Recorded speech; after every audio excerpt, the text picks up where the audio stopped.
potential tax impact. If you're a high net worth individual or business owner, let Burden help protect you, your family, and your business. For more tax chat from Burden, visit burdenllp.com. That's BERDONLLP.com. Burden Accountants and Advisors. We listen, we solve, we do. When we say Bloomberg brings you the latest financial and business news anywhere, we've actually given the matter quite a bit of thought. Let's get now to our guest joining us from Bangkok. She joins us on the phone from the Hudson Valley. Bloomberg Radio. Bloomberg. The world is listening. World markets, headlines, and breaking news 24 hours a day at Bloomberg.com, the Bloomberg Business app, and at Bloomberg Quick Take. This is Bloomberg 1130. Now, a global news update.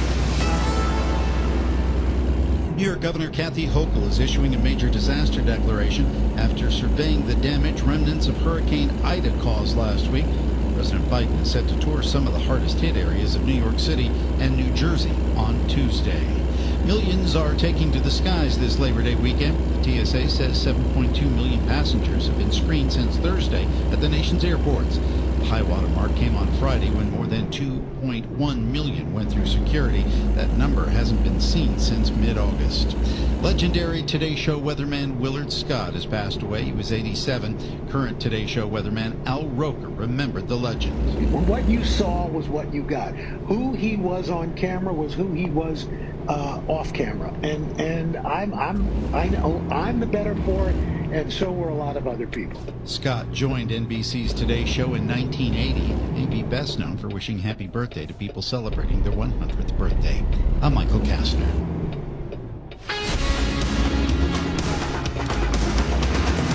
You're listening to Bloomberg Business Week with Carol Messer and Bloomberg Quick Takes Tim Stenovic from Bloomberg Radio. We like checking in with our next guest because he's involved in a handful of different sectors that are important to watch. Among them, aviation, real estate, and of course the financial markets. We're talking about David Edelman, who's the CEO of Campus Apartments, which manages more than $2 billion of on and off-campus housing and real estate. David, by the way, also the founder and CEO of Darko Capital. We began our conversation talking about private air travel. It's two steps forward, one back, but a little bit of everything. I think, from the aviation perspective, we've talked about my involvement. I'm the lead director of Wheels Up, and I think, which is kind of the largest on-demand aviation company in the country. We just went public about a month ago, and, private aviation is obviously doing very well in this post-pandemic world. And continuing to do well. You guys are continuing to see as much demand. I mean, the stock's down about 32%, a little bit of a hit so far since that. What can you tell us about demand there? Demand is great. About a week ago, we reported really strong second quarter earnings about a couple weeks ago, and really excited about the future there. And private aviation, it's just become more effective, efficient, and accessible, and that's really what we're doing at Wheels Up, is kind of creating this marketplace where we can match up people with supply.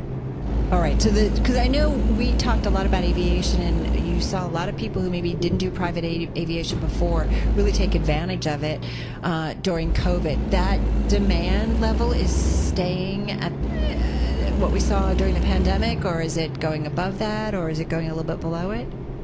No, it's definitely, where it was and headed higher, to be honest with you. People are, especially come spring, as people started making forward plans, before the Delta variant about travel and getting out there a little bit and enjoying summer, we saw demand pick up. Well, speaking of getting out there, I was on a college campus over the weekend, dropping my daughter for the first time, and just hearing the president of the institution and others speak about how great it was to have kids back on campus, because they haven't had them that way. Tell us what you're seeing, because you deal with on and off campus housing. What are you seeing?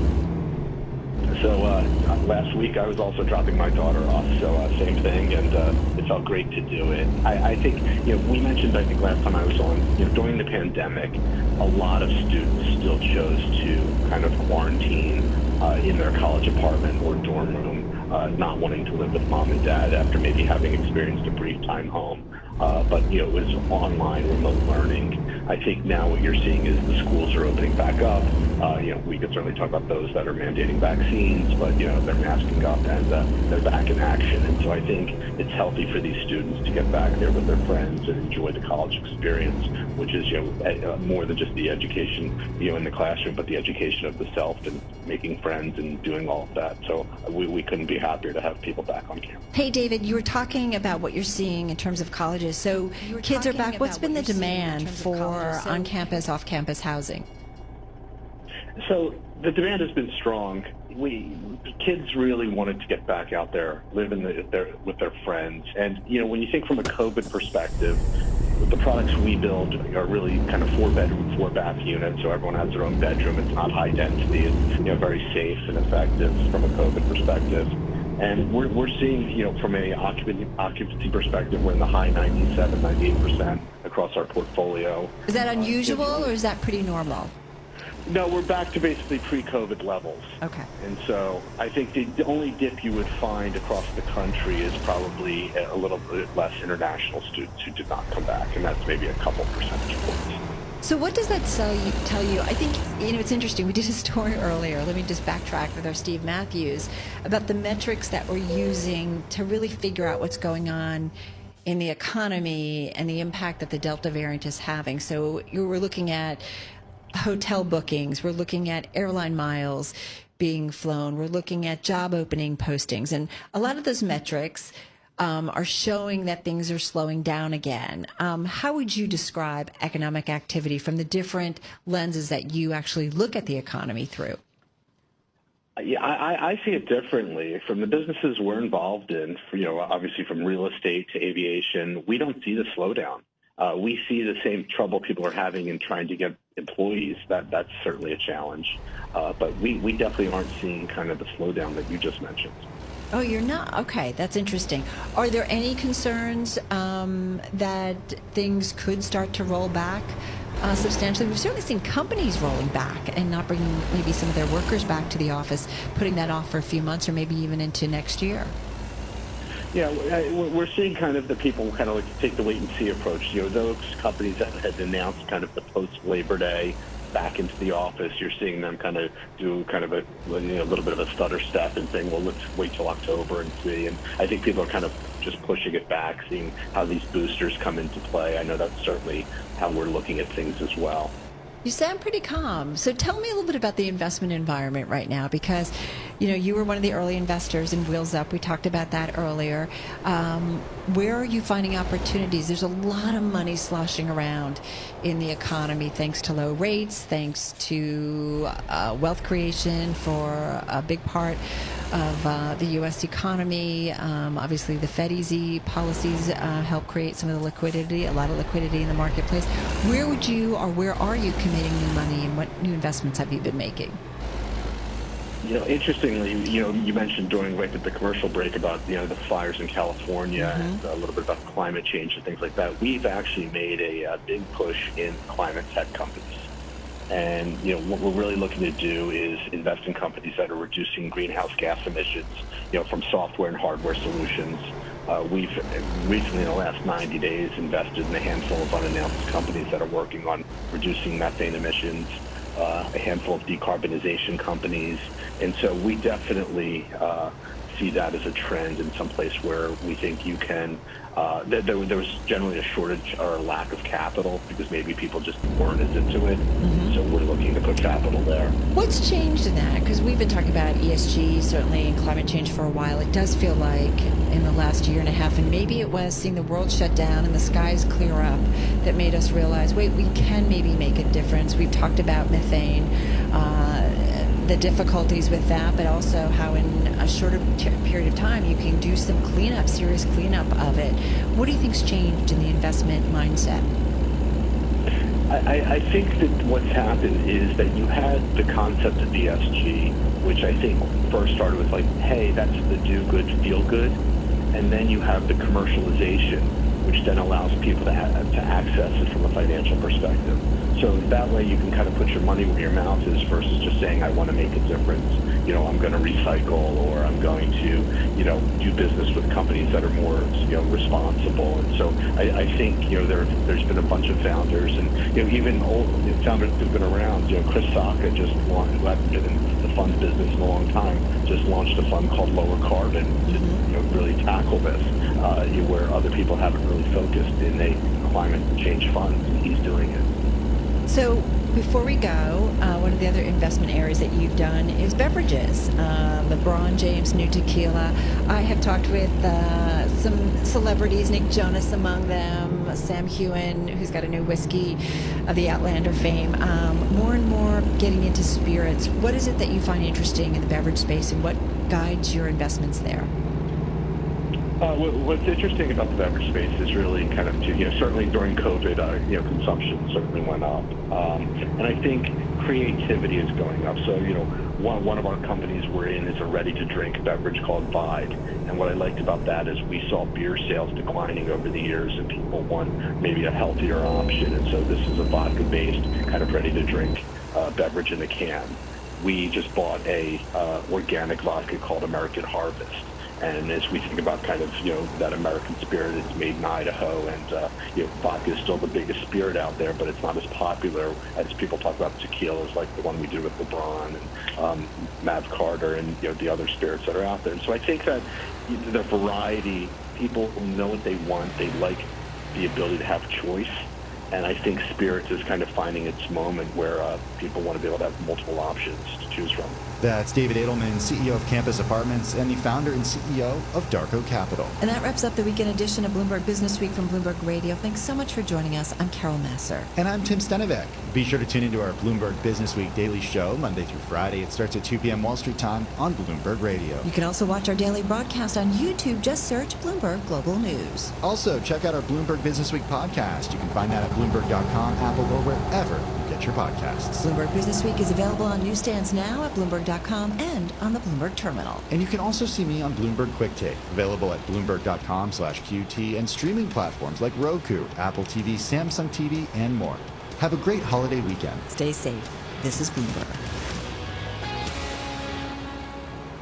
I was in the middle of the Atlantic Ocean when it happened. There was a sudden jolt, and our submarine crashed on the seafloor. We were in total darkness.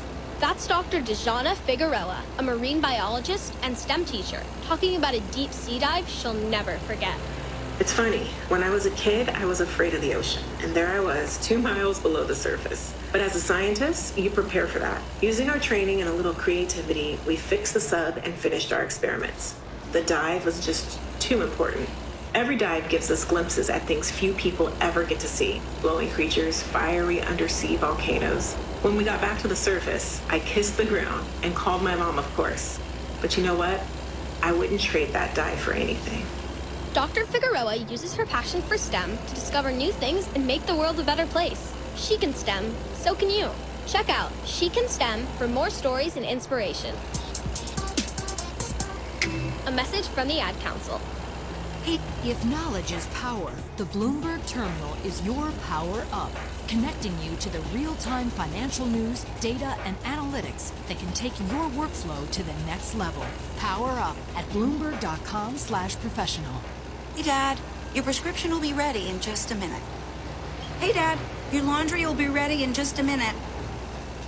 Dad, your lunch will be ready in just a minute. Hey, honey, why don't you take a minute? When you help care for a loved one, you give them as much time as you can, making sure they're safe and comfortable. But it's just as important you take some time for yourself. At AARP, we can help with information and useful tips on how you can maintain a healthy life balance, care for your own physical and mental well-being, and manage the challenges of caring for a loved one. Because the better care you take of yourself, the better care you can provide for your loved one. Thanks, Dad. Thank you. You're there for them. We're here for you. Find free care guides to support you and your loved one at aarp.org/caregiving. That's aarp.org/caregiving.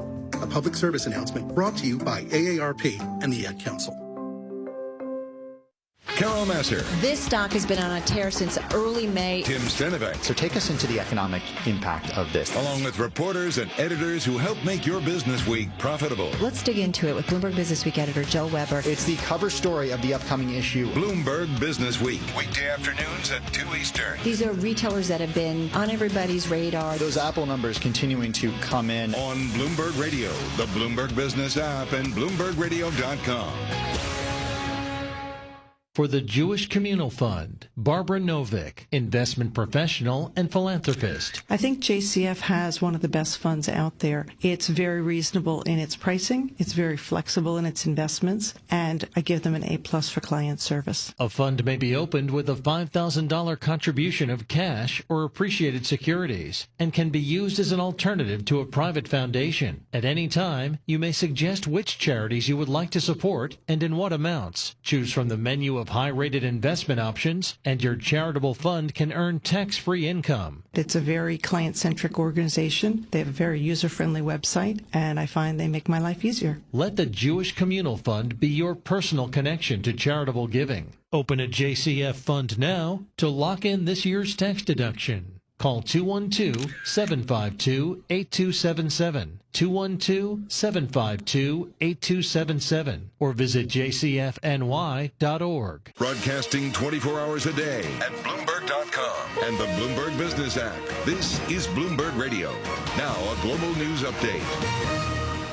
Federal unemployment assistance is ending even as the Delta variant is spreading across the country like wildfire. Mike Bauer reports. But Mark Hamrick, senior analyst with Bankrate.com, says the picture's not all bleak. It's reassuring that we're not seeing a large level of layoffs and we're not seeing a large level of new applications for unemployment benefits. Expanded federal unemployment benefits provided by the American Rescue Plan earlier this year are ending. The federal government is pulling the plug on the benefits, which include an extra $300 a week, extra weeks, and a special program for gig workers and the self-employed. These programs have delivered nearly $800 billion in assistance during the COVID pandemic, and September 6 will be the largest cutoff of unemployment benefits in history. I'm Mike Bauer. The COVID response team is ready to roll out booster vaccines as soon as the FDA approves them. Mark Mayfield with that story. That's what White House Chief of Staff Ron Klain said while speaking on CNN's State of the Union. He also noted the Biden administration is still hoping that one of the boosters will be approved by the FDA and CDC before the September 20th proposed launch date. He added the federal government has already purchased the additional doses and is prepared to launch them as soon as possible. Production at most of General Motors' North American plants will be halted this week because of the microchip shortage plaguing the auto industry. Matt Mattinson with more. GM plants producing the Chevrolet Silverado and GMC Sierra pickups will close and tentatively reopen on September 13th. The automaker says their production facilities in Flint and Lansing, Michigan will remain open next week, along with plants in Texas and Kentucky. The global shortage of microchips has cost automakers billions of dollars in lost sales globally. It's been a tough 8 days in Louisiana since Hurricane Ida made landfall as an intense Category 4 storm, and thousands of people are still without power. Most residents in New Orleans should have power back by Wednesday, according to local utility company Entergy. I'm Michael Kastner. The defraud cardinal of the Roman Catholic Church is free on bail after pleading not guilty on Friday to charges he molested a teenage boy nearly 50 years ago. Court official described the allegations. He specifically used the act of confession to get the victim away from his parents and from his siblings, and then would have sexually assaulted the victim during that time frame. 91-year-old Theodore McCarrick, the former Archbishop of Washington, D.C., is the highest-ranking U.S. Catholic official to be prosecuted on charges of sexually abusing a minor.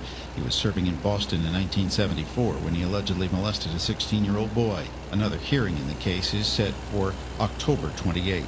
Airplane security has come a long way since the 9/11 terrorist attack, but officials are preparing for a new kind of threat. Scott Pringle reports. Ever since 19 men hijacked commercial airlines on September 11, 2001, the Transportation Security Administration says the vetting system when buying plane tickets has gotten much more rigorous. At the airport checkpoints, there are now advanced X-ray machines, body scanners, and devices to test powders for explosives. Thomas Carter is the security director for the TSA. We are way ahead of the game that we were playing back on 9/11. 11. And I think with additional enhancements of technology, we're only going to get better. He says the next battleground is cybersecurity, preventing hackers from gaining control of transportation data and systems. Napa Valley's Bottle Rock Music Festival takes the neighborhood noise curfew seriously. That's why they pulled the plug on Guns N' Roses Saturday night at exactly 10 p.m., halfway through Paradise City, with Dave Grohl of the Foo Fighters joining the band on stage. No worries, though, as the fans were able to pick up and sing out the song until the very end.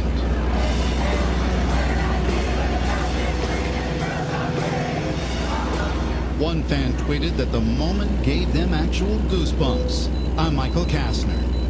And I'm Ann Cates from the Bloomberg Newsroom. After the long Labor Day weekend, Wall Street gets back to work on Tuesday, and the economic calendar is on the light side this week.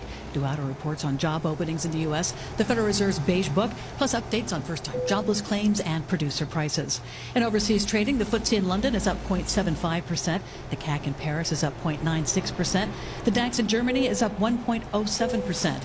The Nikkei in Japan gained more than 1.8%. The Hang Seng in Hong Kong closed up 1%, and China's CSI 300 rose 1.87%. American Airlines has set an October 1st deadline for employees to receive incentives for being vaccinated against COVID-19. And in an internal message, the carrier said some workers have new confidence in getting vaccinated now that the FDA has approved the use of the Pfizer-BioNTech vaccine. The airline also says company-provided leave for workers who catch COVID-19 will only be available going forward for vaccinated employees. Others must use earned sick time or medical leave if they don't get shots and become ill. Charlie Pellet, Bloomberg Radio. With the UN's dire warning and its latest report on climate change, there's a renewed interest in cutting emissions. You might be surprised about the new vehicle of choice. Bloomberg's Nancy Lyons reports. Heavy-duty bikes and trikes equipped with batteries for more pedal power could end up replacing delivery vans that are being kept busy with the spike in online shopping. A recent study of London and reported by CityLab found cargo bikes could reduce emission from package deliveries by a third compared with electric vans, by 90% compared with diesel ones. Since cargo bikes are smaller, you don't need as much space to unload, and you can bypass traffic jams. Nancy Lyons, Bloomberg Radio. Auto shows are back with this year's event in Munich, the first big car showcase in Europe in 2 years. Global news 24 hours a day, on air and on Bloomberg Quick Take, powered by more than 2,700 journalists and analysts in more than 120 countries. I'm Ann Cates. This is Bloomberg. Thank you for joining us for this holiday edition of Bloomberg Daybreak. The markets are closed on this Labor Day. I'm Nathan Hager. During this hour, we'll look at what's ahead for those high-flying tech stocks with Dan Ives of Wedbush Securities, plus the latest on antitrust cases that may be facing some of those very same companies. We'll be speaking with Jennifer Rhee of Bloomberg Intelligence. But first, we want to focus on the consumer, take a look at the retail outlook for the rest of this year. Who better to do that with than Bert Flickinger, Managing Director of Strategic Resource Group. Great to have you with us on this holiday, Bert. And of course, we're coming out of the back-to-school shopping season here. This one's a little different since a lot of parents are actually having to shop for back-to-school, right? Parents are shopping for back-to-school for the students and back to work, or hopefully back to work for the parents, too. Yeah, so how do things look heading forward here? It looks like we will not hit the record forecast predicted by the National Retail Federation or the NRF, and it's primarily because First Insights, Nathan, is reporting that 56% of consumers are nervous now about interacting with in-store retail sales associates, but even more importantly, 56% of consumers First Insight poll are reporting that they're cutting down on spending because of inflation and worries about the economy going forward.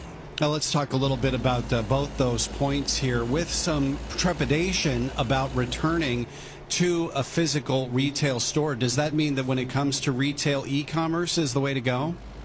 E-commerce is the way to go, but what we're advising shoppers today, Labor Day, September 6th, and Labor Day week, if you want anything for Halloween, Christmas, Hanukkah, and the October, November, December holidays, buy it today or tomorrow. Home Depot's already reported its completely sold out of its Halloween inventory for the end of October, and everything from those adorable Care Bears to Tonka trucks and Little Tights and Bratz and Rainbow Hype dolls are already out of stock preseason, and many retailers and distributors don't know when they're going to get them in stock. And the same issues apply to computers and back-to-school supplies as well. Does that speak to supply chain issues? Is that what you're getting at? Supply chain issues, Nathan, where there are millions of containers that still haven't gotten out of Asia or on the water or quote-unquote dwelling in the San Pedro Bay off California ports of Long Beach and Los Angeles, where the record-breaking delays, shortage of ships, seafarers, drivers, workers, trucks, etc.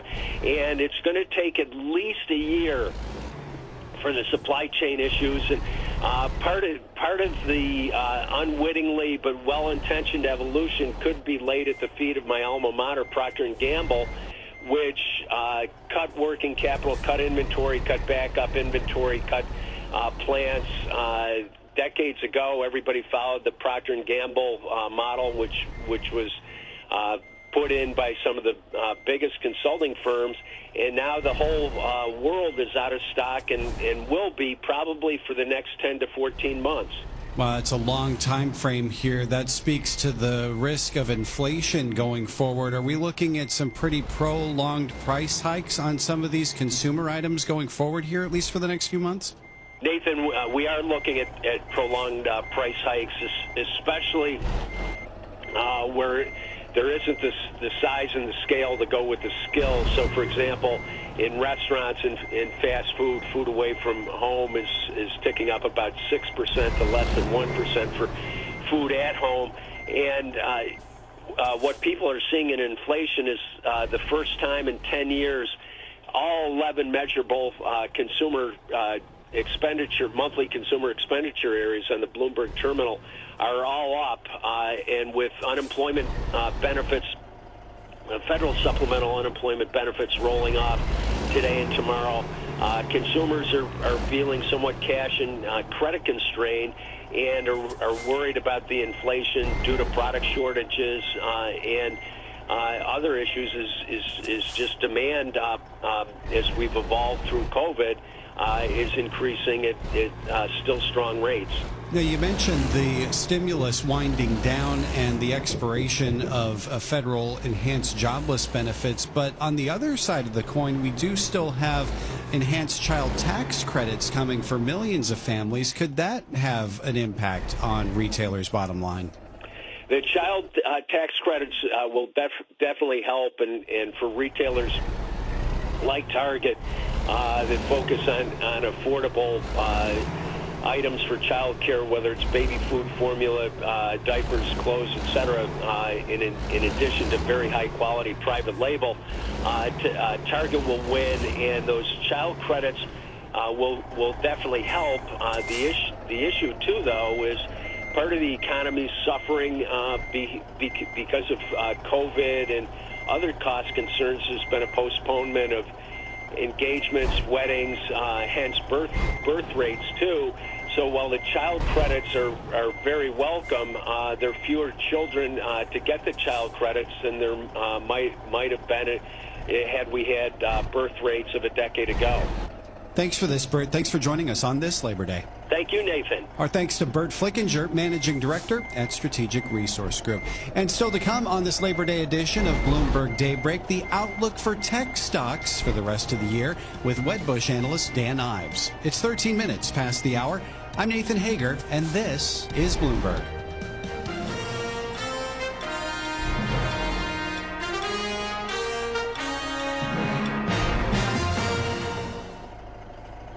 I think it's just vapor. Vaping is safer than smoking, isn't it? There's really not even that much nicotine in them, right? One vape pod has as much nicotine as one pack of cigarettes. My kid knows it's dangerous. 5.4 million American kids vape, and most think it's harmless. Get your head out of the cloud. Talk to your kid about vaping. Visit talkaboutvaping.org. That's talkaboutvaping.org. Brought to you by the American Lung Association and the Ad Council. What's the true value? If knowledge is power, the Bloomberg Terminal is your power up, connecting you to the real-time financial news, data, and analytics that can take your workflow to the next level. Power up at Bloomberg.com/professional. Value of your custodial relationship. Ben Harrison of BNY Mellon's Pershing explains. As sophisticated investors demand more from their advisors, advisory firms, in turn, need to rely on their custodian to help them grow their complex businesses. At BNY Mellon's Pershing, supporting the rapid growth of RIAs is our #1 priority. We understand what it means to deliver true value to our clients who are looking for a custodian that is aligned with their best interest and delivers high-value solutions, all in an open architecture environment with flexibility, choice, and transparency. Learn why so many of the largest advisory firms turn to us for the financial strength, resiliency, and high-touch service that BNY Mellon Pershing provides. When you work with Pershing, we put your business first. Can your custodian say that? Learn more at Pershing.com or call 800-445-4467. Pershing Advisor Solutions, LLC. Member FINRA SIPC. This is a Bloomberg Money Minute. Self-driving cars are here, but the next frontier will be in Japan with a test run of an autonomous cargo ship. So this voyage in the spring will be about 380 kilometers or about 236 miles. And it's a really big deal for the companies working on the project. River Davis wrote the story for Bloomberg News. It's going to be the first test of their navigation system in really congested waters. The outcome has important implications for Japan's shipping industry because the nation's workforce is shrinking and its population is aging. We spoke with the captain and he was very concerned. He estimated that the average age of the crew he was working with was actually nearing on 70 years old. The Nippon Foundation, which is backing the development of autonomous vessels, hopes to see crewless ships make up 50% of Japan's local fleet by 2040. Charlie Pellet, Bloomberg Radio. Asset managers who seize change to launch new strategies, add distribution channels, or exploit new technology to re-engineer the investor experience are often rewarded. However, in an industry paralyzed with complexity, few act with agility or decisively. Few run their businesses strategically, yet the most competitive managers in the market know with the right partner and a flexible operating system, you can. Go boldly toward change with SEI Investment Manager Services. I'm Steve Meyer, president of SEI's Investment Manager Services. At SEI, we understand the emerging forces that will define success for asset managers and what firms will need to compete tomorrow. That's why we continually optimize SEI's global operating platform. If your business requires greater agility, our advanced technology, integrated best-in-class systems, and multi-asset expertise can be your catalyst for business transformation. With SEI Investment Manager Services, you lead the charge in a competitive marketplace. Learn more at SEIC.com/seize change. With three bright minds thinking of questions. How far apart are the two Americas right now? Someone's bound to ask the one you most want answered. What defines that as the year goes on? Tom Keene, Jonathan Farrow, and Lisa Abramowitz. How do you explain the fact that you have not seen a cheer from equity traders? Bloomberg Surveillance. Will that occur within market stability? Weekday mornings at 7 Eastern on Bloomberg Radio, the Bloomberg Business app, and BloombergRadio.com. Not completing high school is more of a social thing than it was an academic thing. Even though all these years have passed, I still had that longing to have my diploma. At age 30, Carissa finished her high school diploma. If you're even considering getting your high school diploma, you can do it. No one gets a diploma alone. If you're thinking of finishing your high school diploma, you have help. Find free adult education classes near you at finishyourdiploma.org. That's finishyourdiploma.org. Brought to you by the Dollar General Literacy Foundation and the Ad Council. Welcome back to this special Labor Day edition of Bloomberg Daybreak. I'm Nathan Hager. We turn our attention now to the stock market, specifically the tech sector, and what's ahead for those stocks during the last 4 months of this year. Joining us is Wedbush analyst Dan Ives. Good to talk tech with you as always, Dan. And of course, this has been such a high-flying sector through the pandemic and beyond. I want to start with a name that I know you cover very closely. That would be Tesla. The EV maker's been through a lot of ups and downs the last few months. You've still got an outperform rating on Tesla, though. Yeah, look, ultimately last year was a Cinderella story for Tesla in terms of market share gains. that we saw. But what's happened this year, there's more competition as part of the green tidal wave. That's been an overhang in the stock, as well as the chip shortage.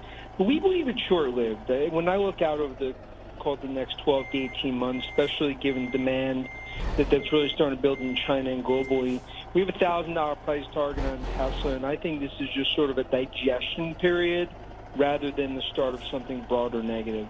Although the big question for Tesla, as always, is whether it can meet its production targets and whether it can fulfill the promises that it makes to investors every quarter. Do you think it can continue to do so, to hit those numbers?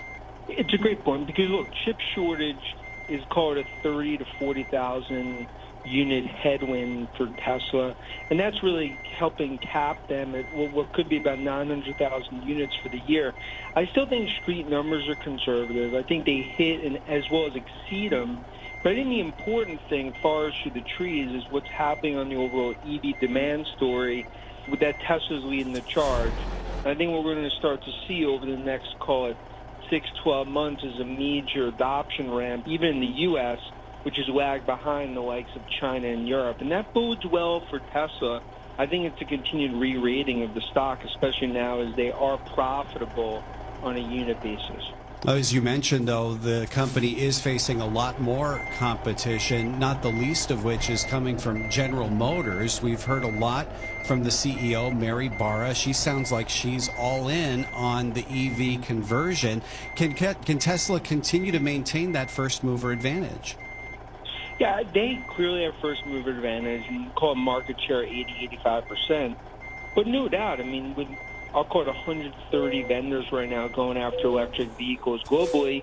But in the U.S., of course, you got GM, Ford, and some behemoths. You're going to see some share losses there. And I think that's why it's more and more important for Tesla to continue to innovate on battery technology, as really also go at more mass market price points in that 40 to 50,000 range. For GM, I kind of view it, despite what we've seen on the recall battery issue, I think it's going to be a renaissance of growth at GM, and they have a major opportunity to really change the company on EVs, conversions. That's why they're spending $30 billion over the next 8-9 years in this, because it's that important to really the future of GM that will go full green by 2035. And obviously, those ambitions have led to a lot of reward in terms of the valuation of GM from investors. Is that what it's going to take for the company to sort of reinvest that value that it's getting from its stock to sort of spur on this switch to EV? Yeah, well, that's really, I think, what's changed in the auto sector, because we've never viewed Tesla as an automobile company. I've always viewed them as a disruptive technology vendor, and that's why they get a technology multiple. I think we're going to start to see with GM, as the conversion plays out, going from traditional OEM to an EV player, I think you're going to start to see a re-rating in the stock as we go into the coming years, especially on this Ultium battery technology. I think that's going to be a moat that they're building. But we're also seeing Ford and others go after this, because we are seeing this green tidal wave take effect in the U.S. But for GM, that's had many stumbles clearly over the last 10 to 15 years. This is the opportunity for them to reinvent themselves.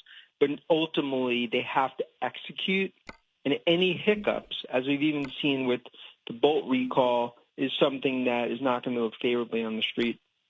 How do you see GM positioned against some of the other legacy automakers in Detroit, like Ford and Chevrolet? Look, I think the difference for GM is the battery technology that they're building is their moat. I think that's what really separates them from the likes of a Ford and some of the other traditional players. I do believe that GM's going to have to execute quickly, because it's all about go-to-market. Well, you see Rivian right now that's going to ultimately come up with a pickup truck that's going to hit the road later this year. Go-to-market's going to be key in terms of EV. Today, it's only 2% of vehicles in the U.S. are electric vehicle. We think that goes 10% by 2025. But it's all about go-to-market, especially when you have Tesla that's really owned the EV market kind of leading the race. I want to turn to some of the rideshare names you cover now, Dan. Uber and Lyft. We're coming off a sort of divergent quarter here where Lyft posted its first ever profit while Uber seems to be stretching itself thin. Where do you see the rideshare story going forward? Yeah, it's sort of tale of two cities because coming out of the pandemic, in theory, this is going to be a massive rebound for the likes of ride sharing with Uber and Lyft. And you've seen that. But the overhang has clearly been the driver shortage, and that's boosting prices significantly for anyone who's taken Uber or Lyft, and it's really putting a strain on demand. And that's something that's been overhang on these stocks. And I think you're starting to see, as these companies are really trying to get the profitability, it's a balancing act. And it's weighed on the stocks. I believe that these are names that rebound as we kind of get through the driver shortage issue. But I do believe Lyft incrementally, is one that's more exposed because they're only a domestic player. Uber also has the food delivery business, which of course that was a key tailwind during the pandemic. As that starts to wane, that ultimately does become a bit of a headwind for growth. Where does that rebound story go when it comes to the Delta variant? I mean, that's got to be a wild card going forward, doesn't it? It's a huge wild card because we go back, call it 3-4 months ago at this point, it's a roaring 20s environment. That was sort of what investors were hoping that would be major for airports, travel, and of course rideshare. Instead, it's definitely curtailed growth along with the driver shortage. And that's something where ride-sharing players like Uber and Lyft, these are stocks that have generally struggled really since going public. And then you look at things like some of the labor issues, the Prop 22 that continues to come up in California. And it's definitely been a bit of an uphill battle for these names. But it is very important that they start to see these driver shortage issues abate, because otherwise that's going to be a major overhang on growth, regardless of what we're seeing in the overall demand environment. All right, stay with us, Dan. We're going to continue this conversation on the outlook for tech stocks with Wedbush analyst Dan Ives. Coming up, we'll see where Dan thinks Apple and Microsoft are heading. It's 25 minutes past the hour. I'm Nathan Hager, and this is Bloomberg. 145 over 92. 180 over 111. 182 over 100. And I had a heart attack and a cardiac arrest. And then a stroke. Your blood pressure numbers could change your life. A lot of people don't understand, including myself, I didn't, now I do, the impact of having a stroke. My memory is shot. When I woke up, I couldn't speak. Lowering your high blood pressure could save you from a heart attack or stroke. If you've stopped your treatment plan, restart it or talk to your doctor about creating one that works better for you. Start taking the right steps at manageyourbp.org. It's a new life, but I'm going to make it better. Coming back. Ask your doctor, check your blood pressure. Brought to you by the American Heart Association, American Medical Association, and the Ad Council. NJIT makes the workforce of the future, and Greg Sauter, a member of NJIT's Board of Overseers and president of engineering firm WGI, says NJIT graduates have the in-demand skills that drive today's tech-powered workplace. Our world is moving to a place of connecting the physical with the digital. In the field of engineering and infrastructure, there's not a thing that we do that's not being changed by technology. We've gone from two-dimensional renderings to immersive, augmented, and virtual reality. Solution sets used to be solved one at a time. Now we can run nearly an endless alternatives analysis and optimize the output, and how we construct that future, from autonomous equipment to 3D and 4D printing. NJIT students graduate with that critical understanding of the cyber-physical world and how we move between them, but with that all-important grounding in applied STEM principles. NJIT, New Jersey Institute of Technology. Learn more at njit.edu. The market news you need. Rates are low, earnings are pretty good. Along with the insights you didn't know you needed. When I'm walking my dog, when I'm taking Steve around the block. Steve is my dog? Yeah, Steve. Bloomberg Markets with Paul Sweeney and Matt Miller. My dream scenario is that Paul sells his house, then the bubble bursts, and then I can find one. Weekday mornings at 10 Eastern. Never met Steve? I have not met Steve. He's been on TV a lot. On Bloomberg Radio, the Bloomberg Business app, and BloombergRadio.com. What is dedication? The thing that drives me every day as a dad is Dariana. We call him Day for short. Every day he's hungry for something, whether it's attention, affection, knowledge. And there's this huge responsibility in making sure that when he's no longer under my wing, that he's a good person. I want him to be able to sit back one day and go, we worked together, we did a good job. That's dedication. Find out more at fatherhood.gov. Brought to you by the U.S. Department of Health and Human Services and the Ad Council. Burden LLP Accountants and Advisors presents Tax Chat with Mark Boswick, managing partner and leader of Burden's Family Office Services practice. Every family office is different and needs an advisor who takes the time to ask the right questions to develop a clear understanding of the goals and needs of the family. When choosing an advisor, it is important to select one that will invest the time to understand the desires of each family member, as well as the dynamics and economic realities facing the family as a whole. Burden does this, which enables us to offer a wide range of services, including daily bill pay, portfolio review, and complex tax planning to help preserve a family's wealth while making their lives easier. If you're a high net worth individual or head of a family office, let Burden help protect you, your family, and your business. For more Tax Chat from Burden Accountants and Advisors, visit burdenllp.com. That's BERDONLLP.com. Burden Accountants and Advisors. We listen, we solve, we do. President of the Jewish Communal Fund, Zoya Raines, and her husband Robert Friedman, Jewish activists and philanthropists, talk about why they chose the Jewish Communal Fund for their charitable giving. As very busy working parents, we wanted to focus more on the charity part of it and wanted to focus more on our children and less on the administration. The Jewish Communal Fund is one of the oldest and largest donor-advised funds, but at the same time, they're totally up to date and have state-of-the-art systems for us to access and manage our contributions online. The assets in our fund at the JCF grow tax-free, so we can generate more charitable dollars to support the charities that we care about most. Let JCF minimize your taxes and maximize your charitable giving. We're incredibly passionate about our charity, and the JCF allows us to focus more on the charity and less on the administration and the headaches. For more information about Jewish Communal Fund, visit our website at jcfny.org and request a new fund kit.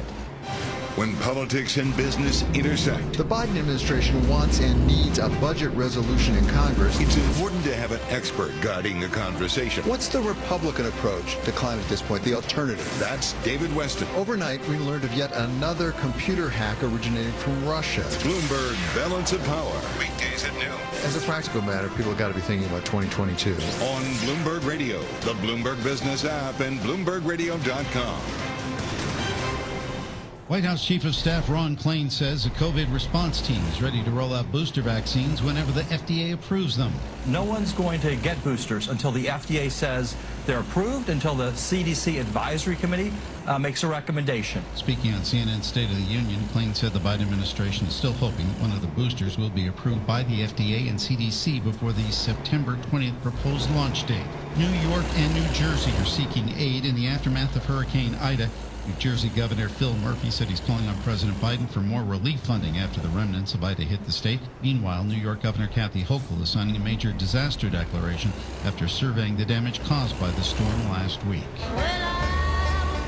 Loretta Lynn is announcing a concert to benefit the flood-stricken state of Tennessee. It's called Hometown Rising, and it takes place at the Grand Ole Opry in Nashville on September 13th. Other performers include Garth Brooks, Trisha Yearwood, Luke Bryan, and Luke Combs. I'm Michael Kastner. And I'm Ann Cates from the Bloomberg Newsroom. Wall Street traders and investors will return tomorrow. Plus, the Federal Reserve will be out with its beige book, and the stock markets will study reports on job openings in the U.S. and first-time jobless claims. And overseas trading, the FTSE in London is up 0.79%. The CAC in Paris is up 0.91%. The DAX in Germany is up 1.11%. The Nikkei in Japan gained more than 1.8%. The Hang Seng in Hong Kong closed up 1%. And China's CSI 300 rose 1.87%. California and Florida have long been seen as risky areas for insurers because of earthquakes, wildfires, and storms. Now, parts of the mid-Atlantic region may be added to the list. More from Bloomberg's Charlie Pellet. And with Hurricanes Ida and Henri behind us, Matthew Palazzola, senior property and casualty insurance analyst at Bloomberg Intelligence, says insurers, quote, pulled away from some areas and then they focused on the tri-state region of New York, New Jersey, and Connecticut.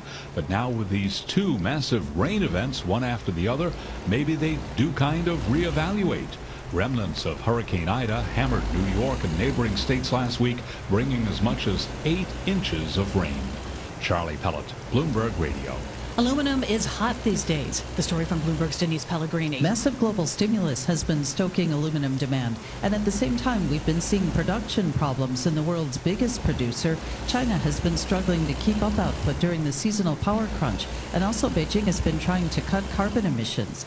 The problem now is that bauxite is used to make alumina, which is then processed into aluminum, and Guinea accounts for almost half of the bauxite that China uses. Aluminum Corp of China has a bauxite project in Guinea, and it says so far, in spite of the political situation in Guinea, all of its operations are normal. Denise Pellegrini, Bloomberg Radio. Global news 24 hours a day, on air and on Bloomberg Quick Take, powered by more than 2,700 journalists and analysts in more than 120 countries. I'm Ann Cates. This is Bloomberg. We're so glad you're with us for this holiday edition of Bloomberg Daybreak. Markets are closed for the Labor Day holiday. Let's continue our conversation on tech now. Wedbush analyst Dan Ives is back with us. And Dan, we want to turn to two of the biggest mega cap names you cover, Microsoft and Apple. For Microsoft, it's really been all about the cloud, hasn't it? It's been a cloud transformation story, and it's really unlike anything that I've seen in tech, call it the last 20 plus years covering these stocks. What Nadella has done in Microsoft is really turn the company around, and you've seen massive re-rating of the stock, and this is a $1 trillion market opportunity where they're narrowing that sort of lead that Amazon had in cloud, and you're seeing in the growth numbers, and that's why we believe this is a stock that continues to move higher. But it's just been a massive renaissance of growth in Redmond for Microsoft. How does the return to work story affect Microsoft, whether it comes to cloud or its Office software suite? Yeah, I think it's been a bit, I almost call it a misnomer, maybe thrown in the wrong bucket. I think many viewed coming out of the dark stage of the pandemic that Microsoft was a pull forward growth story. And you started to see the stock almost on a treadmill. What's ultimately happened since, and we've seen it play out the last few quarters, and I believe it's going to continue to play out in 2022, this cloud story is only a third of the way through for Microsoft. And even though there was obviously some pull forward, you're actually seeing a lot of these digital transformation stories expand, scale, and scope. That's bullish for Azure, and also it's bullish for Office 365. They're also adding a price increase on the subscription side, which we think was long overdue. That adds another $5 billion tailwind to Microsoft. Right now, I mean, they continue to just be in a massive position of strength, and that's why the stock continues to move higher, because when you look on the other side of this, in terms of cloud, they continue to really be the share winner. So do you see Microsoft and Azure taking cloud share in the market away from the big elephant in the room in this market, Amazon and Amazon Web Services? Yeah, and clearly what Jazzy and, of course, Bezos do with Amazon really changed the industry, and you could argue has really changed the nature of computing power. But Microsoft's caught up significantly, and I think it's really started to become a bit of a two-horse race, but you have also seen Google and IBM come up recently as well in terms of showing strength. And this is not just one winner. It's a rising tide's going to lift a bunch of boats here in terms of the trillions being spent. But I do believe in terms of narrowing the gap versus Amazon, that crosstown rival in the 206 area code, they've done a great job. And that's something, it's going to also be a laser focus on that, especially with Jazzy now not just focused on AWS, but of course running the whole company as CEO, taking over for Bezos. Making me miss the Puget Sound just a little bit there, Dan. Thanks for that. Finally, want to turn to Apple. You know, over the last decade of Tim Cook's leadership, it seems like his imprint on the company just doesn't stop. He's had the golden touch. When you think about the shoes that he had to fill with jobs. It was really something I think many viewed it was almost going to be a massive uphill battle. And what Cook's done between the innovation, the upgrade cycle that we've seen with iPhones, the super cycle playing out, 5G, but also navigating the China issue. I mean, you look at this U.S.-China cold tech war. I mean, Apple has really sort of been the poster child caught in the middle, both from a supply perspective, given all iPhone production out of China, but also demand. It's about 20% demand. Yet it's with flying colors that they've come through, and that's why we believe as we go into 2022, this has potential to be a $3 trillion market cap. This super cycle continues to play out. Services, the monetization. Of course, there's regulatory risk that we continue seeing big tech. But what we're seeing with Apple right now is really remarkable in terms of what we see. And a lot of that is credit to Cook for everything he's done in Cupertino. Yeah, when you talk about the idea of a $3 trillion market cap, even just a few months down the line, doesn't that just sort of make the target on Apple's back when it comes to the threat of regulation even that much bigger? Clearly. I mean, we've even seen it with Korea, where it started on some of the regulatory going after fees for Apple and Google. And you're going to see more and more scrutiny within the Beltway as well as Brussels. And I think part of it is coming out of the pandemic, gotten stronger in big tech. I think you will start to see some regulatory focus. The question's going to be, with a lack of consensus in D.C., is it just fines or regulatory changes? And I think right now, as long as there's a lack of consensus, the street's going to interpret that as sort of a bullish signal. But especially when you have things like the Epic lawsuit and other, more and more scrutiny of Apple's App Store, and that continues to be the crown jewel, part of that $70 billion a year services business. Thanks for this, Dan. Great talking tech with you, as always. Thank you. Wedbush analyst Dan Ives with us on this special Labor Day edition of Bloomberg Daybreak. And straight ahead, we'll get an update on the antitrust cases that are facing big tech. It's 39 minutes past the hour. I'm Nathan Hager, and this is Bloomberg. Carol Masser and the world's financial decision makers connect on the Bloomberg terminal. The buy side and the sell side together, collaborating across markets and countries in real time, sharing ideas, negotiating trades, and forming an influential network of over 325,000 financial professionals that helps power global markets. Isn't it time you join them? Request a demo at bloomberg.com/professional. Bloomberg Quick Takes Tim Stenovec. They keep such a careful eye on business trends and developments. You'd guess there are more than two of them. Nope, they're just that good. What do you still want to see from the CDC? Bloomberg Business Week. They cross different parts of our investment world. Is that an actual competitor for wireline broadband? Weekday afternoons at 2 Eastern on Bloomberg Radio, the Bloomberg Business app, and BloombergRadio.com. Bloomberg, the world is listening.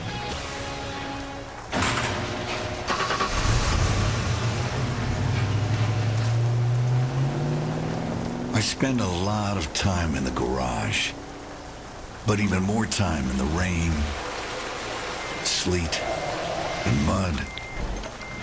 In '95, I helped tow your moving trailer. In '05, I helped you get out of a ditch.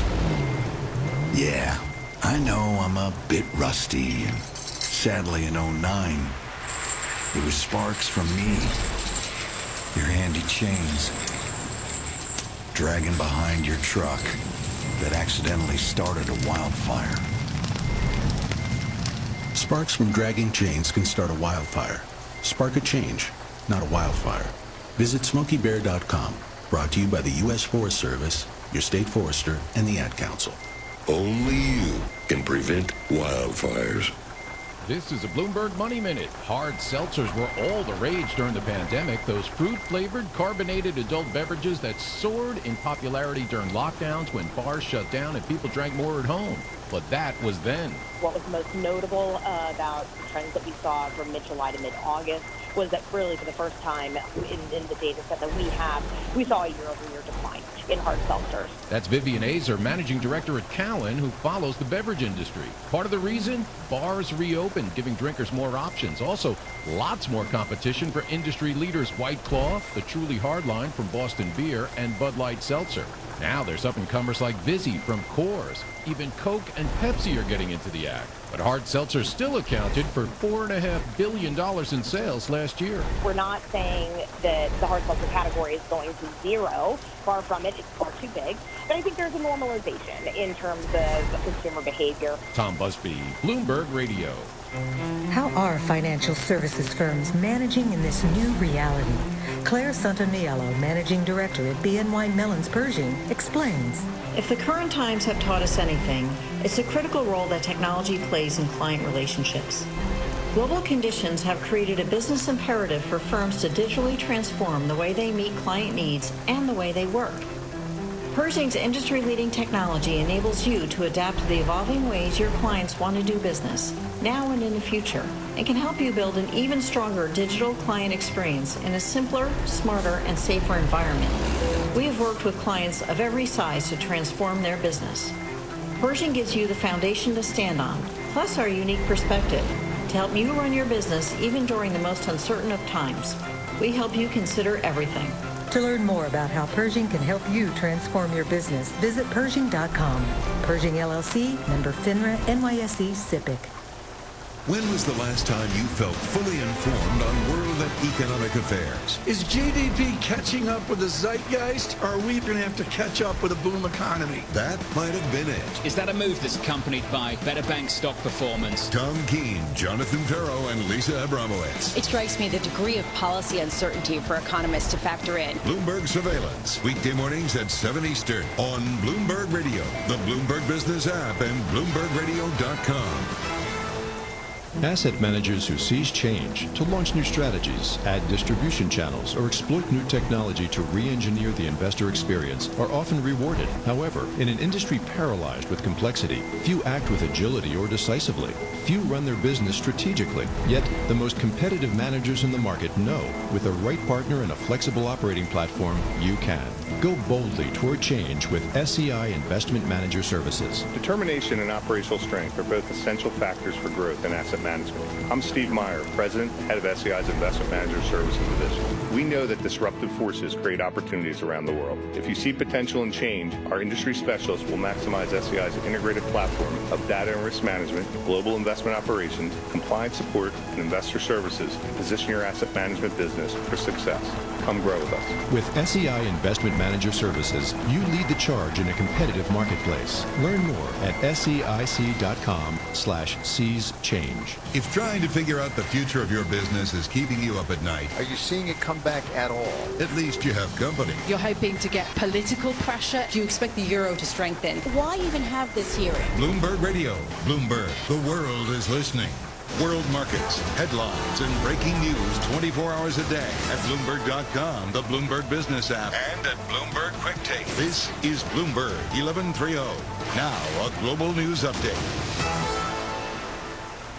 White House Chief of Staff Ron Klain says a COVID response team is ready to roll out booster vaccines whenever the FDA approves them.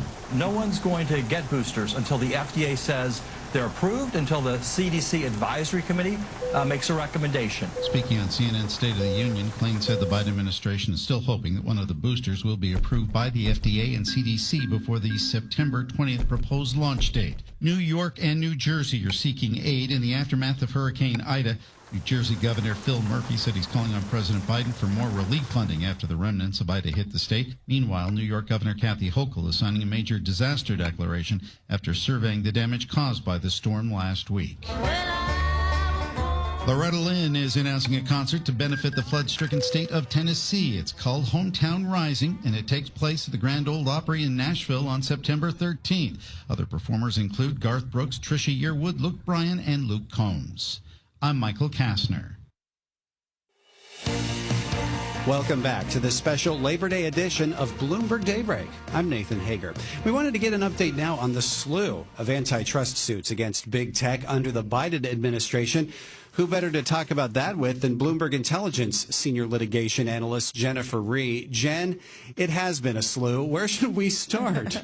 There's so many, it's beginning to get hard to keep track of them all. Yeah. You know, I mean, I think we should start with Google, because Google right now is facing a lot more antitrust lawsuits than the other three big tech platforms. They actually have quite a bit of litigation ongoing right now. So what are some of the biggest cases? Which ones have the potential to go somewhere? Well, I think starting with the Department of Justice lawsuit, you know, that's probably one of the one that's most likely to be successful in my mind. So that lawsuit's been brought by the United States plus a lot of states. I think ultimately almost all the states in the union have joined that lawsuit. And it's over Google's monopoly in search, which I think is pretty obvious, right? I mean, we all know Google. We all use Google. We know that Bing is an option, you know, probably has a very small share of the market. And what they're alleging is that Google has just tied up too much of the market with exclusive agreements.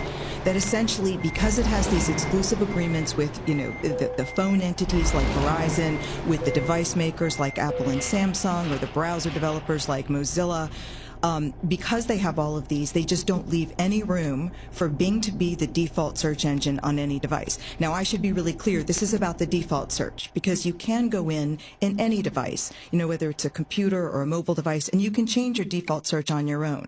But what this lawsuit alleges is that people really rarely do that. So once you have the default search, you really kind of have this de facto exclusivity.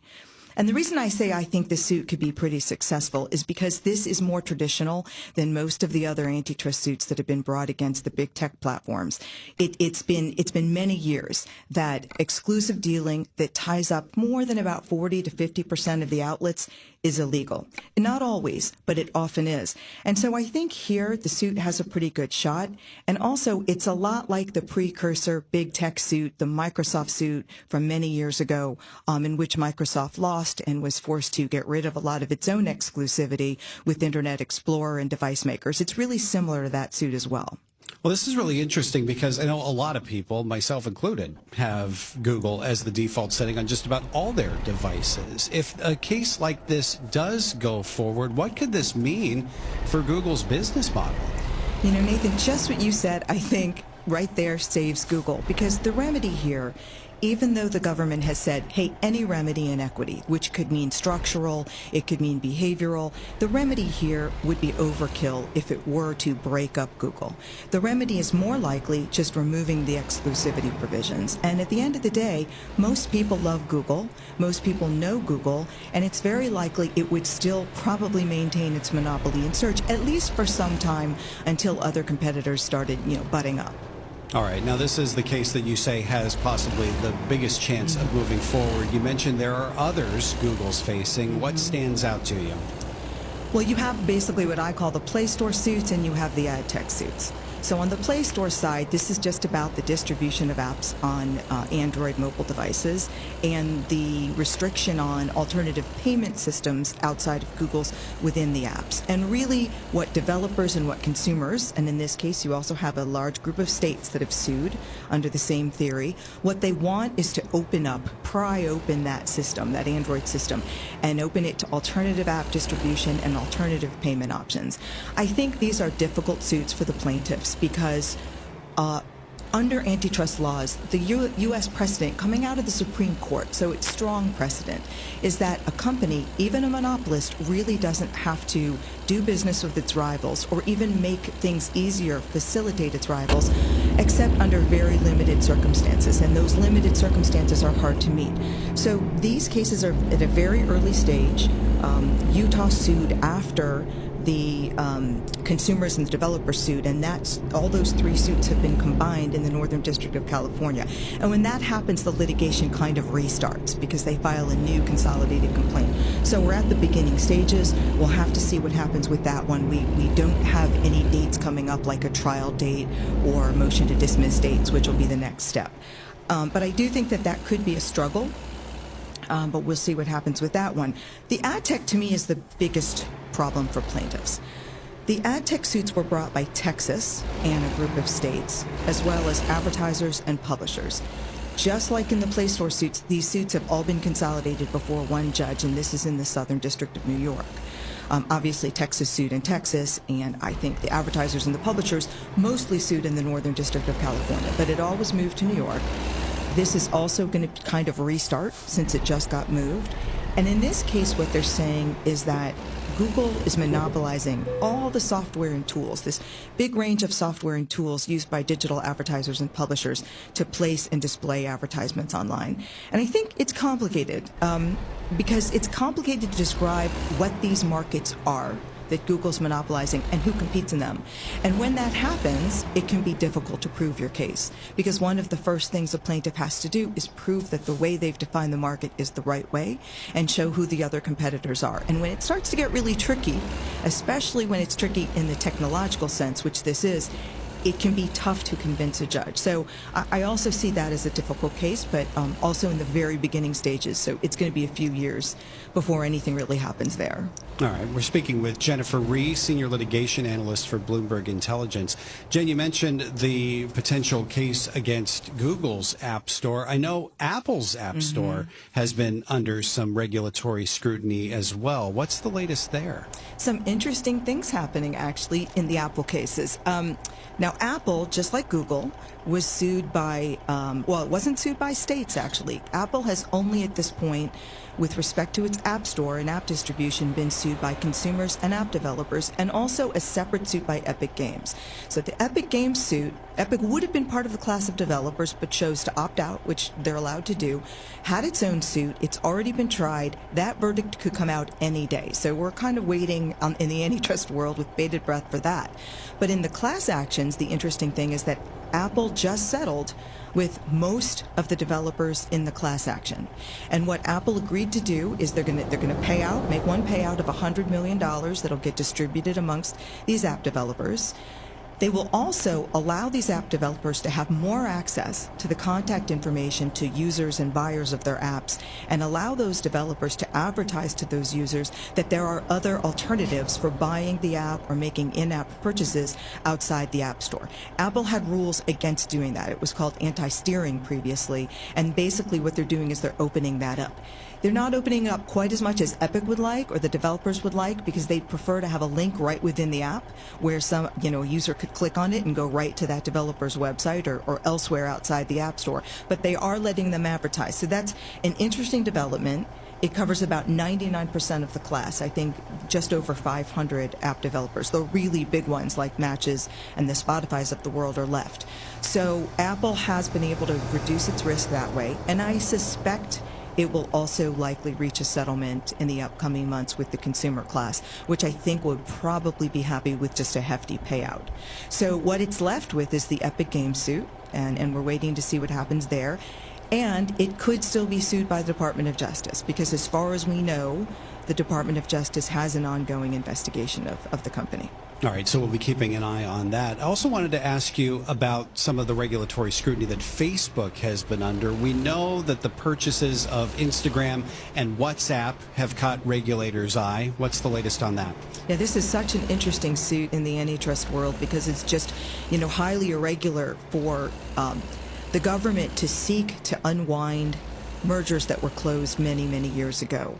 It's more typically done when a merger is fairly new and didn't have to be reported to the government under the HSR Act, and they went ahead and closed, and it's anti-competitive, and the government comes after them. And this suit's had some interesting things happening as well. The first complaint filed by the FTC, which was done at the very end of the Trump administration, was dismissed by the judge without prejudice. And what that means is this complaint isn't good enough for this litigation to go forward. It's just not sufficient. It hasn't sufficiently laid out a potential crime, a potential violation of the law, but it could be fixed, and we're going to give you a chance to fix it. And that's exactly now what Biden's FTC has done.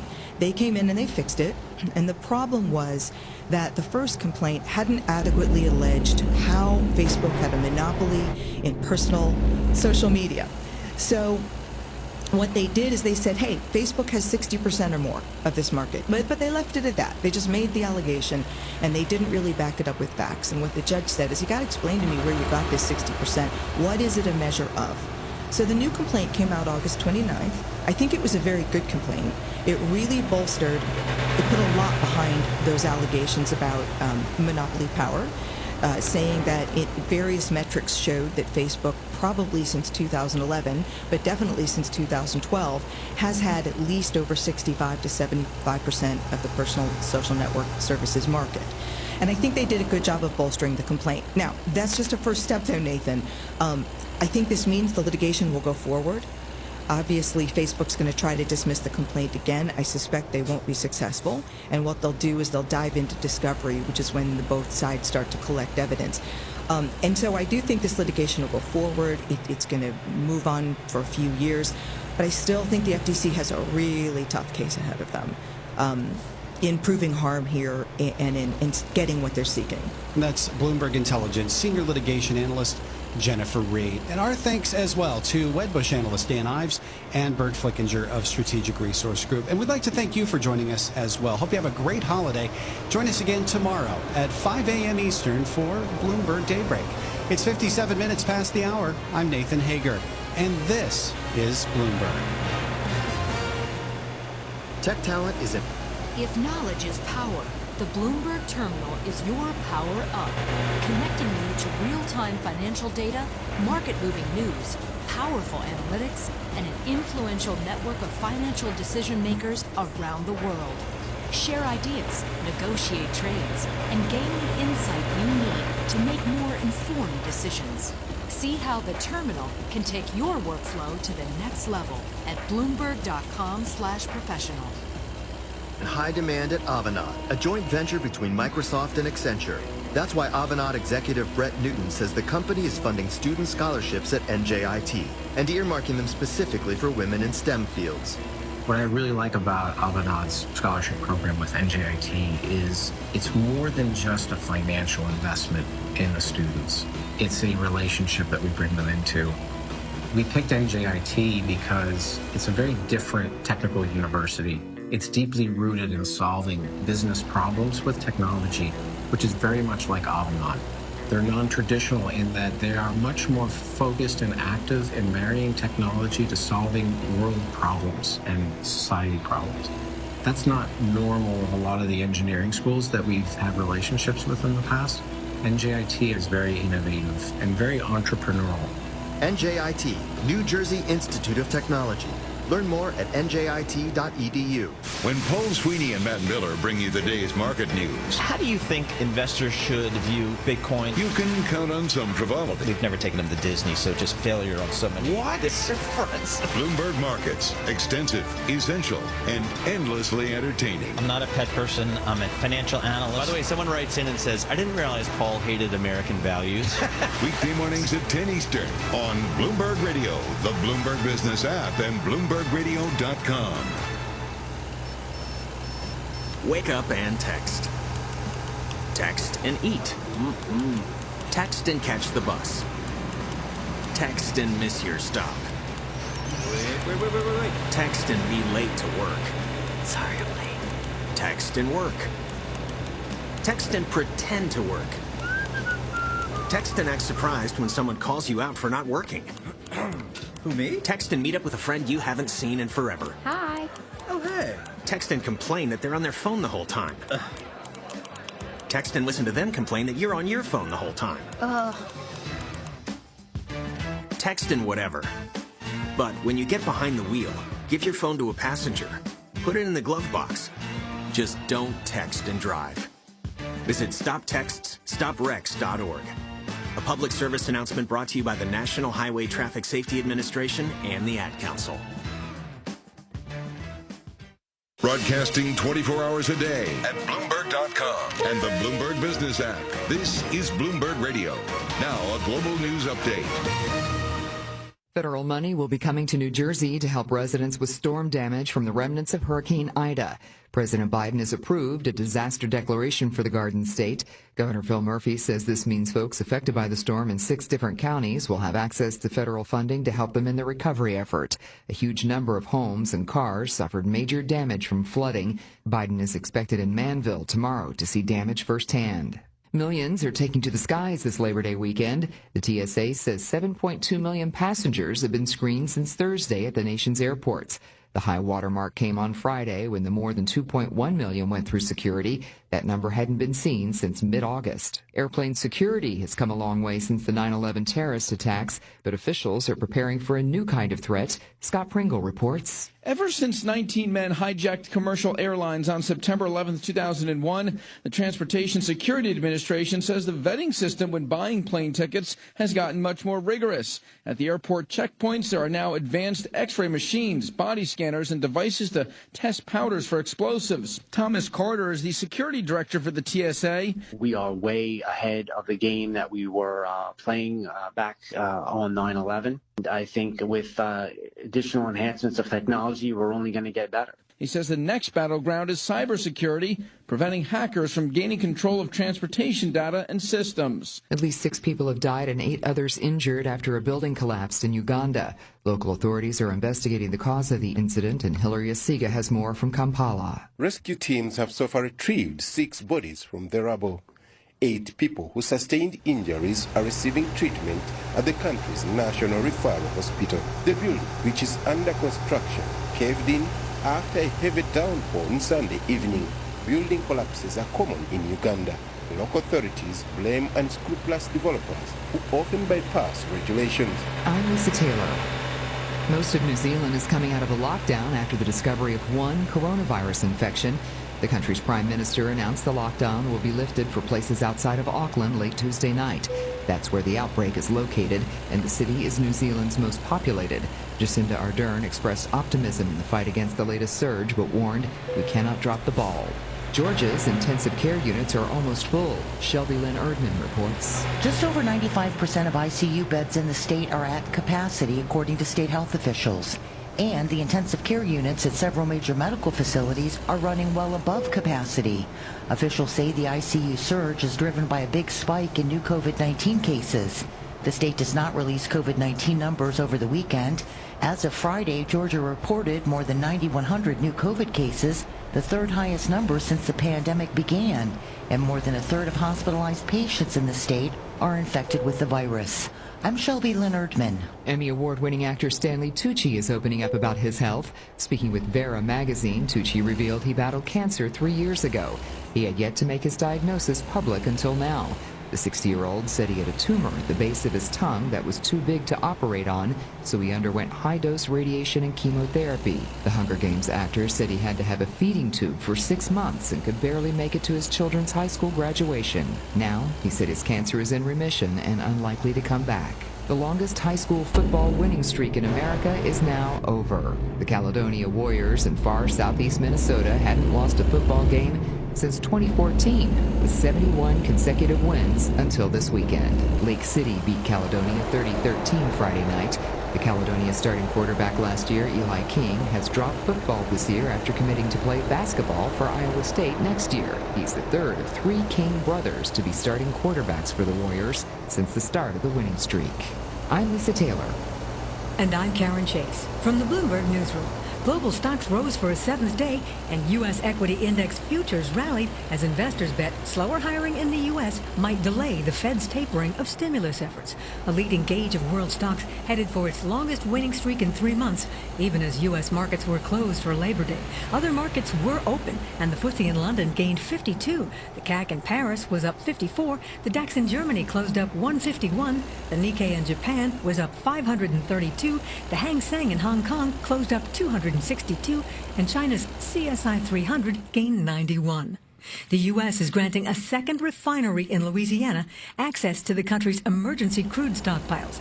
We get the story from Bloomberg's Charlie Pellet. Karen, it comes as most oil-producing platforms in the Gulf of Mexico remain offline after Hurricane Ida. Placid Refining will be getting 300,000 barrels of crude from the Strategic Petroleum Reserve. It follows 1.5 million granted to ExxonMobil last week. The so-called exchanges require the companies to pay back in kind within 2 to 3 months, plus some extra barrels. Karen? Federal authorities are responding to a 14-mile oil spill in the Gulf of Mexico discovered in the aftermath of Hurricane Ida. The spill, which contains a 4-mile black sheen, is located in federal waters off Port Fourchon, Louisiana.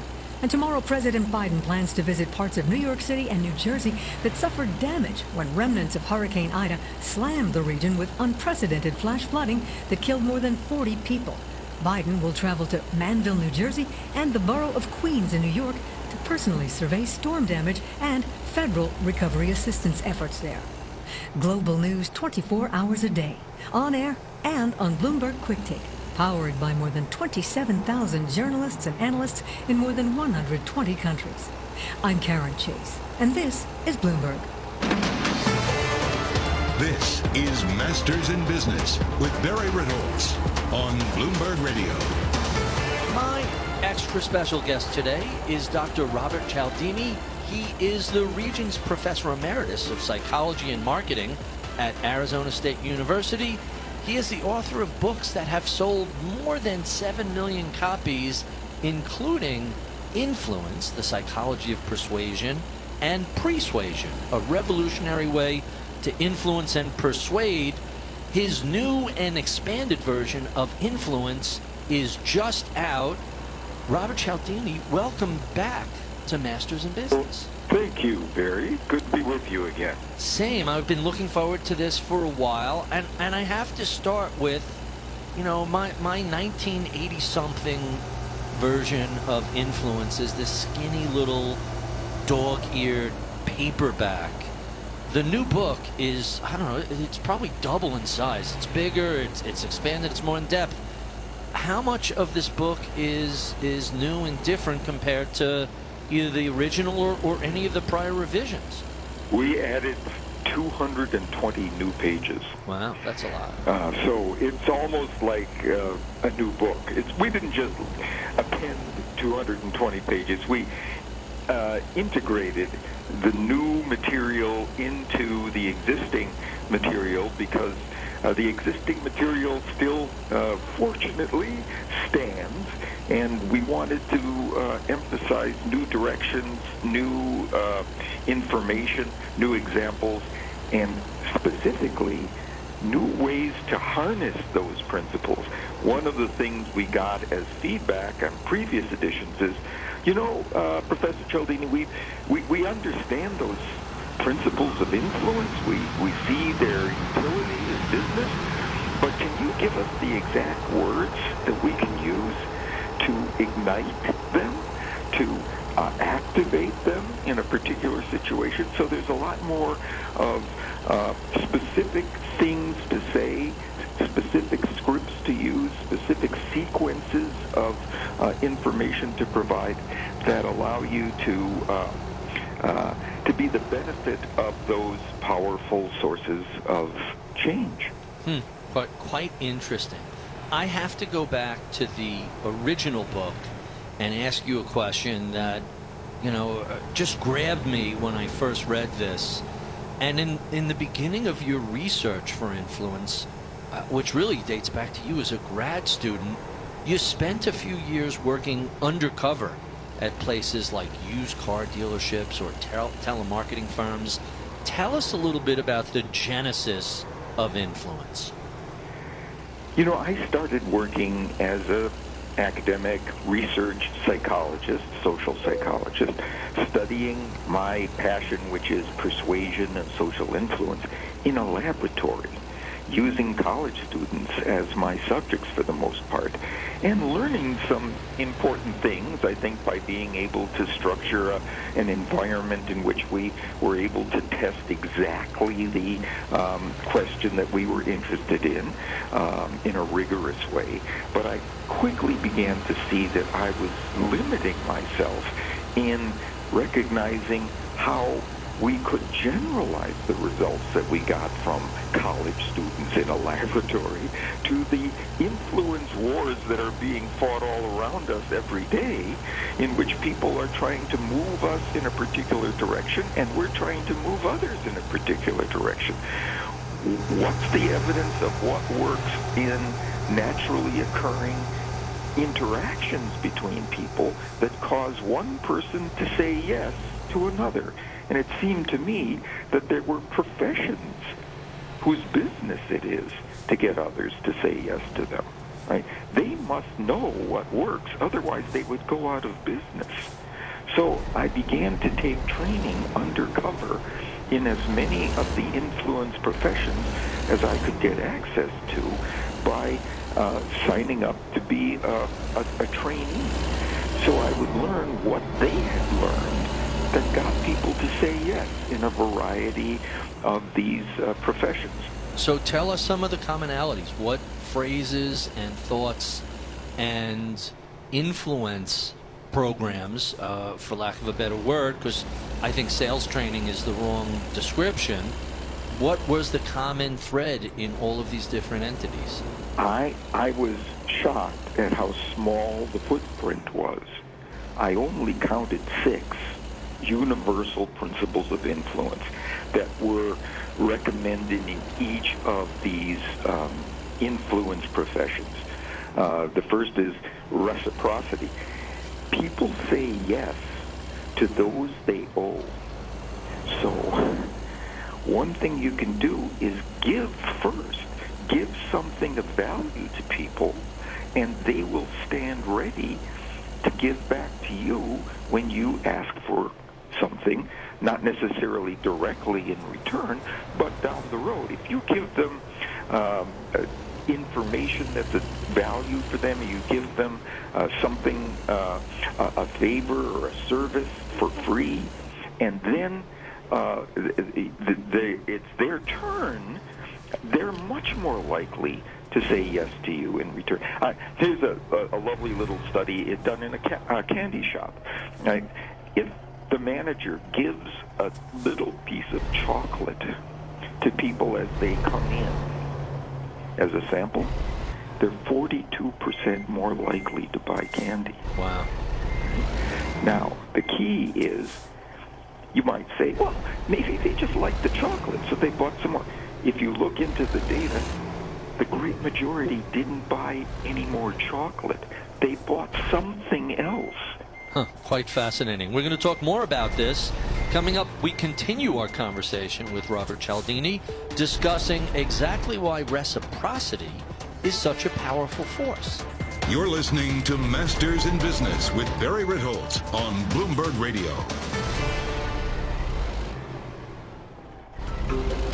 The world's financial decision makers connect on the Bloomberg terminal, sharing ideas, negotiating trades, and forming an influential network that helps power global markets. Isn't it time you join them? Bloomberg.com/professional. Burden LLP Accountants and Advisors presents Tax Chat with Richard Goldstein, Senior Principal and Co-Leader of Burden State and Local Tax Practice. The COVID-19 pandemic and the resulting state and local government restrictions have caused businesses to close their doors and many employees to work in locations that were not included in their company's original business footprints. The new normal of remote working has created a variety of state and local tax challenges, from tax nexus and multi-state income tax apportionment to income tax withholding and tax resident status. Businesses and individuals need to stay ahead of these issues to help reduce the impact they may have on their overall tax liability. If you are a high net worth individual or a business owner, let Burden help protect you, your family, and your business. For more Tax Chat from Burden Accountants and Advisors, visit burdenllp.com. That's BERDONLLP.com. Burden Accountants and Advisors. We listen, we solve, we do. This is a Bloomberg Money Minute. Race cars are known for using high-octane gasoline, the good stuff. But one major energy company is turning to a different type of the good stuff, French wine, sort of. Total Energies is working on fuel made in part with wine residues, leftover yeast particles, and grape skins, pulp, seeds, and stems. It will be 100% renewable. And what better place to use French wine bits to power a race car than Le Mans in France? Total plans for the fuel to be used at that race next year. You can be cleaner and still very fast. If you look at some of the performance numbers put down by electric vehicles, they're way faster. That's Bloomberg Intelligence automotive analyst Kevin Tynan. You may not have the rumble of the big V8, but the goal of who crosses the line first will stay the same, and you'll see innovation driving that. The fuel is designed to cut race cars' carbon emissions by at least 65%. It works by blending the wine residues with an ethanol byproduct, helping the engine burn fuel more efficiently. Jessica Summers, Bloomberg Radio. Jody Schwartz, noted tax attorney, tells us why she recommends Jewish Communal Fund. I recommend the JCF to my clients, to my colleagues, to really anyone who asks a question about charitable giving because it's convenient, it allows you the maximum tax deductions permitted by law, and it just makes your life easier, organized, and simple. Another aspect for clients and for other colleagues who don't want their identities to be known or don't want to talk about the property that they're giving away to charity, I found JCF's confidentiality, its aggregate reporting to be very attractive to people. JCF can help you and your clients organize your charitable giving with a donor-advised fund. A fund can be established with a tax-deductible contribution of $5,000 or more. Contributions to JCF qualify for the highest tax deduction allowed by law. Visit jcfny.org or call 212-752-8277.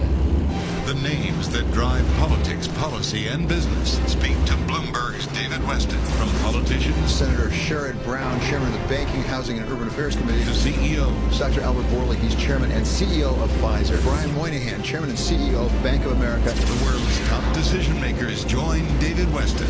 We turn to the Dean of U.S. Diplomacy. Thomas Pickering served as U.S. Ambassador to Russia. Balance of Power with David Weston. Weekdays at noon Eastern on Bloomberg Radio. These are the sounds of a dinner that almost didn't happen. A dinner now served thanks to people like you. Due to COVID-19, 17 million more Americans may face hunger. Feeding America is helping our neighbors in need. And if you're able, you can too. Donations are being accepted at feedingamerica.org/coronavirus. Brought to you by the Ad Council and Feeding America, 200 food banks strong. I'm Barry Ritholtz. You're listening to Masters in Business on Bloomberg Radio. My special guest today is Dr. Robert Cialdini, the godfather of influence, which is how some people have described him. You know, after our first conversation, I think that was 2 years ago, I got a lot of email from different people, but the one that really stood out to me was from a fan of yours, Bob, and he said, you were burying the lead in your insight about reciprocity, and he believes that reciprocity is even more powerful than you suggest. So I have to ask you two questions about this. First, have you ever heard this concept? Has anyone ever told you, hey, you're not emphasizing reciprocity enough? And what are your thoughts on this idea of his? Yes, I think he's right. It is so fundamental that it appears in every human culture. There's not a single human society on earth that fails to train its members in reciprocity from childhood. You must not take without giving in return. You must not take without giving in return. In every language, we have very nasty names for people who don't abide by that rule. We call them moochers, right? Who take without giving in return, we can call them various things like that, spongers or takers or ingrates or teenagers. To be honest, and nobody wants to be labeled like that. So people always give back to us. And in keeping with what your listener said, I have in the new book got language to help us employ this situation in places where we used to drop the ball. How many times have you heard somebody say, Barry, thank you so much for this. That was really great. You really helped me out. And what do you put in the moment after genuine thank you, right? Where the rule for reciprocity dominates that situation. I'll tell you what I used to say. Don't worry about it. It was nothing. No big deal. Right. Yeah, big deal, no big. Would have done it for anybody. My pleasure, right. My pleasure. It's not your pleasure. You went beyond. I know that I went above and beyond. I went to some effort to do it, and then I just slap it out the window with the back of my hand. So here's what I say now. One of two things. If that individual is somebody who I have a long-term relationship with, I say, of course, I was glad to do it. It's what long-term partners do for one another. I put it on the map. I don't deny it. I don't dismiss it. I don't diminish it. I say it's what long-term partners do for one another. And now, when I need something from that individual, to turn something around more quickly so I can, whatever the issue is, right? They'll move heaven and earth for you. Yeah, they'll. Now, let's say you don't know that person. It's the first time and you've done something above and beyond the call for this person. They say, thank you. That was great. Very. Here's what I think I would say in that moment. Look, I was glad to do it. I know that if the situation were ever reversed, right, you'd do the same for me. So we're talking about reciprocity on a micro level, and some of the examples that you reference in the book: social etiquette, gift giving, handshakes, the golden rule, things like collaboration or even collusion. But what about reciprocity on a macro level? And some examples include the Marshall Plan or open immigration policies. How does macro reciprocity work? It works remarkably. It goes back to the Magna Carta, in fact, where the British statement of how we govern now. One of the features of it from I think the 12th century said, if we're in a war with another country, if our people, our representatives who are selling, our commercial representatives, our people who are selling in their country, or, if they are protected, then we have to protect their foreign citizens who are in our country. It explains something that I'm old enough to remember, the Cuban Missile Crisis,